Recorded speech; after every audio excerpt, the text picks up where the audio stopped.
I'm building my dream off-the-grid cabin in France. So far I've been showering outside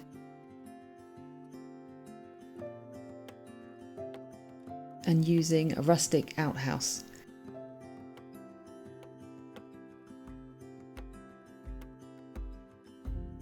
In this start to finish video, I'll build a luxury bathroom in the cabin with a shower, sink and composting toilet.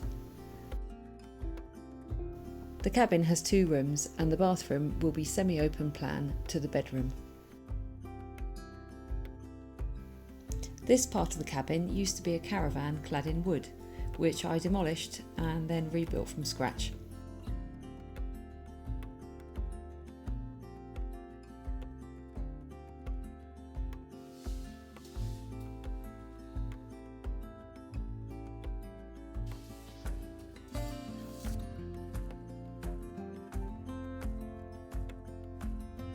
Then came plumbing, wiring and ventilation for a propane water heater and an extractor fan.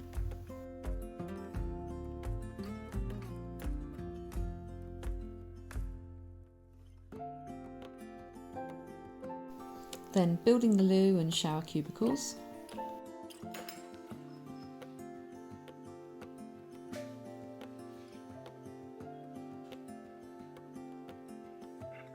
Followed by painting, flooring and final fix for the electrics.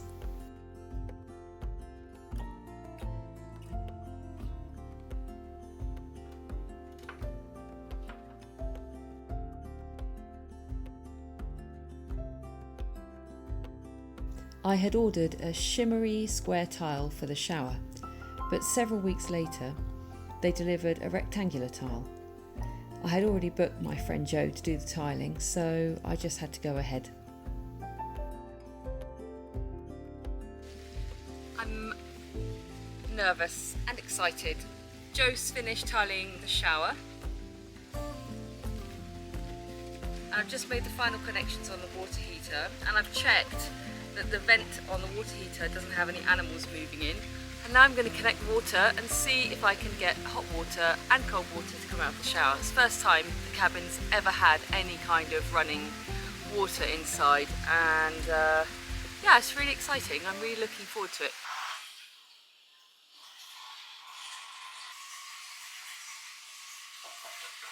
Wait, now that is a significant upgrade. Time to start building the sink.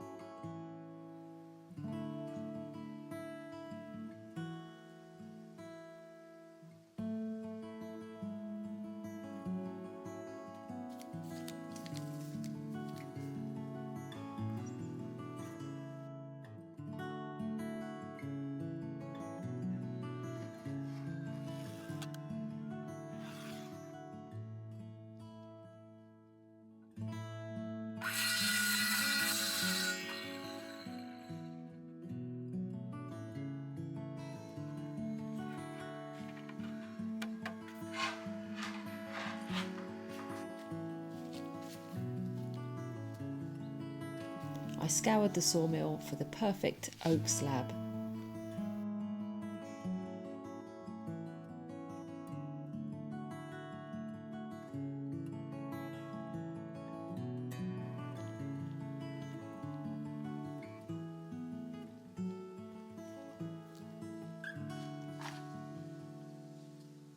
And then I proceeded to cut it too short, much too short.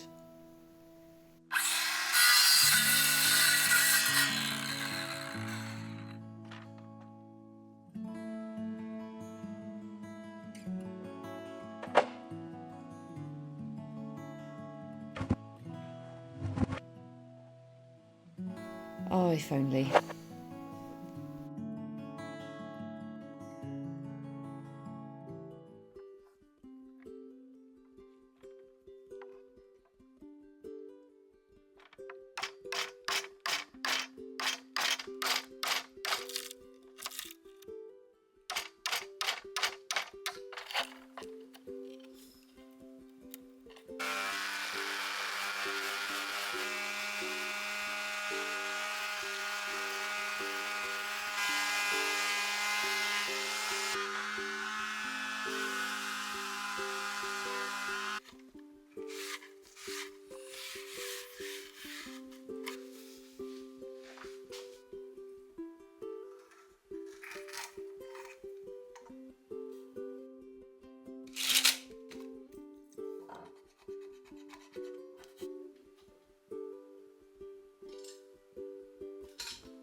don't really know whether I should make the hole and work my way down.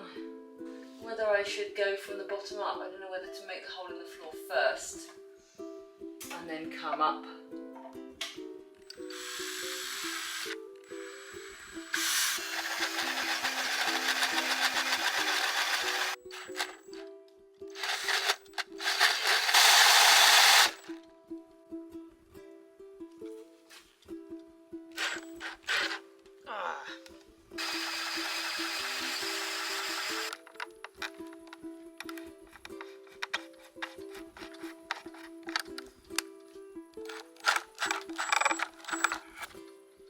Hey.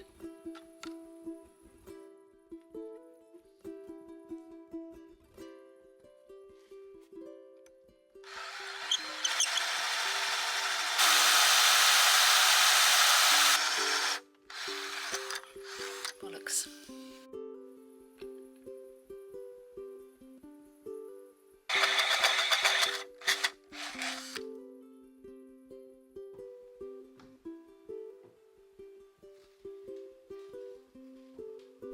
The leftover oak plank was really warped, so I wet the cupped side and then laid it flat on a plastic sheet. And after repeating this for a few days, it had straightened out just enough. After managing to make some holes in this, sanded it back, it's ready to go. I've built the rest of the structure. Before I can install everything, I've got to make a hole in the floor. I've been putting it off. I just have a continual cycle of self-doubt. I mean, we all have it, right? I really don't want to make a hole in the floor. I really hated making holes in the wall for all the other pipes and everything else. I'm going to have to just get on and do it. And I've just told myself, right, what happens if it goes wrong? What if I mess it up? What's the consequence? Like when you're just cutting up bits of wood, the consequence of it going wrong is you just go and get another bit of wood. So it's quite easy to manage mentally that fear of getting it wrong. But making a hole in a really beautiful newly laid floor, something else. Anyway, if I look back and I think about Joe, when Joe was making a hole in the floor to get the plumbing for the shower to run, he wasn't hung up about it. He just got his thing, made a hole, and then when he couldn't get it to go through, he literally smashed a hole and then he backfilled it with foam, which was awful to watch, but it worked and I haven't actually had any problems since, so. Grit my teeth. Wish me luck.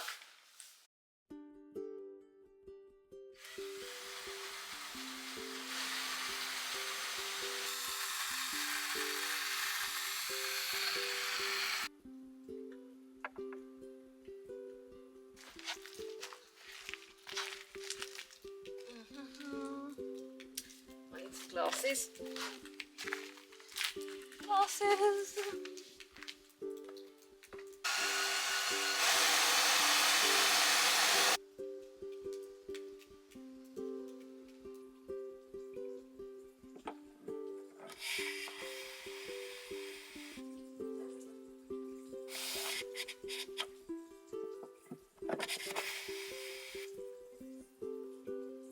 It worked.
Yeah, I think it looks really nice. I'm really happy with it. If I was going to do this again, a couple of things I would change. Basically on these shelves, I would cut them a bit longer so that this edge matches here and goes around, wraps around the side supports, but it's a very minor aesthetic detail. These I hoped that I could have two next to each other, and in the end I've got to have them like this because I've got the drain and the pipes going on underneath. And yeah, I really wanted to bring round elements into this room. I really wanted to bring some softness into all the square lines of the outside and all the square angles of the inside of this space. So we've got round, natural element, round, natural element, round, and I'm going to put some round baskets. So I'm really pleased with how this is turning out. Oh, and I've got a round mirror as well. Be nice, I can put it here out of the way when I want to look out of the window, and then I can use this little black magnetic hook to fix it above the window. I decided not to tile behind the sink and to keep it really minimal, so I protected the area with a waterproof and washable paint.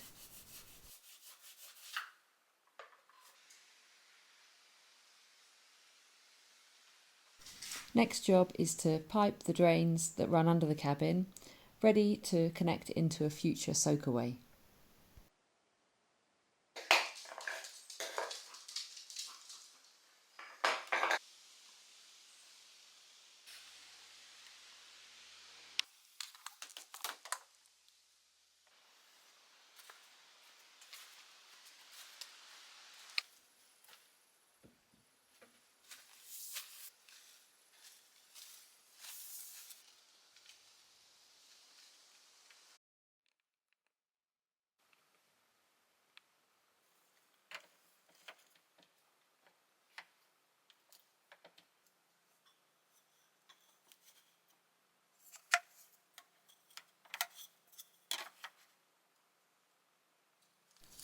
I taped the pipes together just to test that the water was running well.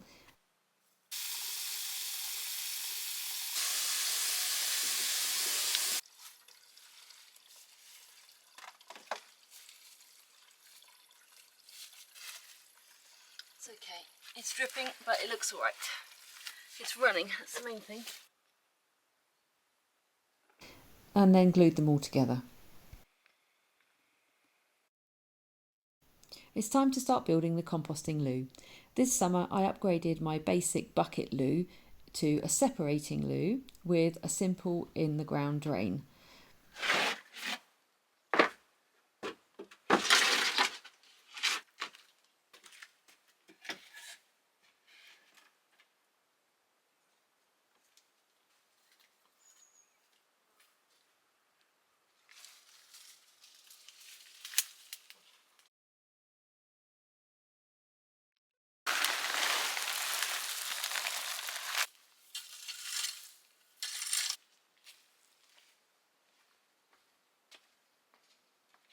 And I've been using molehill earth as a composting medium. It's really worked surprisingly well, so I'm going to be using the same concept for the inside loo.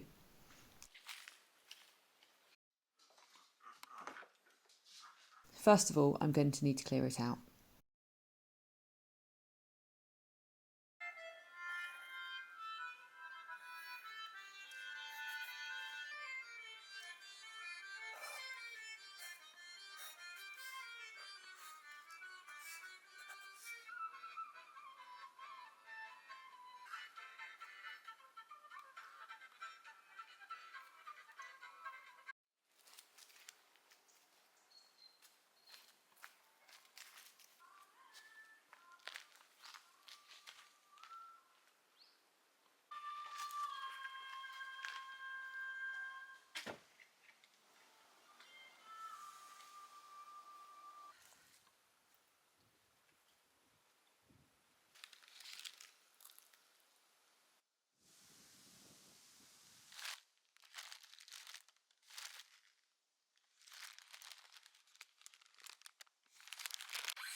a nice old traditional French jam pot. I'm going to use it next to my sink as a toothbrush holder. And yeah, bought it secondhand online. Great site in France if you want to buy attractive things inexpensively, and a lot of the places do international shipping as well. Le Bon Coin, Le Bon Coin. Right, this is for the loo. As I've been in there working, I just felt like it was all looking really bland. I ordered this to see if it could just bring a little bit of colour and lift into the space. And it also felt like it matched all the colours of the sink. Okay, it's really nice. I really like it. In fact, I went on the website, but I just wrote painting or something like that, and it was the very first thing that came up. Couldn't believe my luck.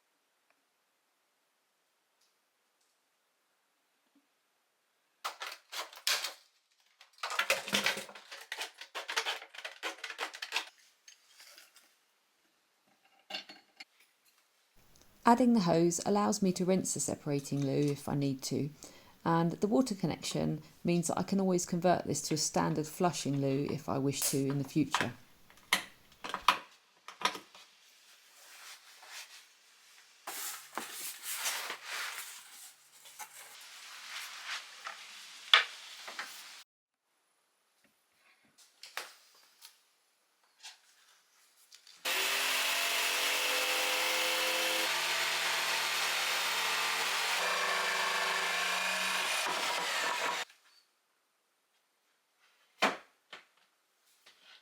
Let's have a look. Yeah, it's perfect. So essentially, once this is fitted, I should be able to lift this and then take this out and just wash it outside. The actual thing feels really solid. It's much thicker plastic than the one I've got outside. And ergonomically, this is much deeper. The ergonomics of it are really important, and once I've tried that other one, and this was a bit more money, I mean probably twice the price. But I really think for day-to-day use, if you're in a van or you're in a tiny house or cabin, or you want to use this in your main home, I definitely think investing a bit more in something a bit more sturdy. And I also decided not to go for white. Like, I don't want to try and pretend that this is a white porcelain toilet that functions in the same way as a white porcelain toilet. It isn't, and it doesn't. So, I don't know, I went for white in the outhouse, but for this I just felt like, you know, let's go for the darker colour, and I'm happy with the choice. I think it looks fine. That's absolutely fine. It's going to be fine.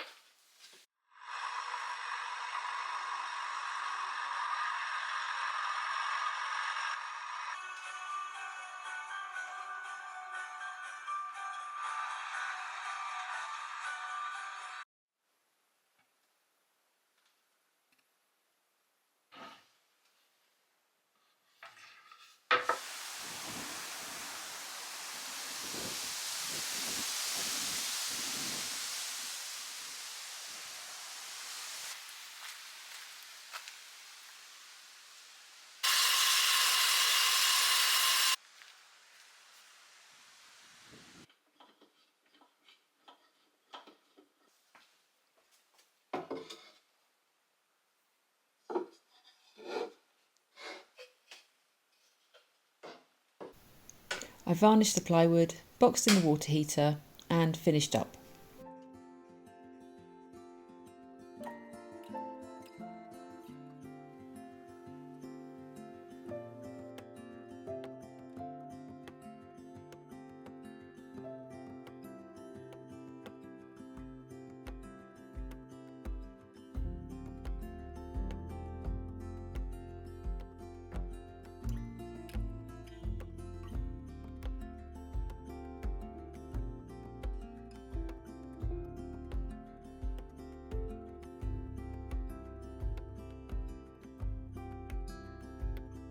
I'm so grateful for the encouraging comments, questions and for your ideas, so let me know what you think of the build. See you soon.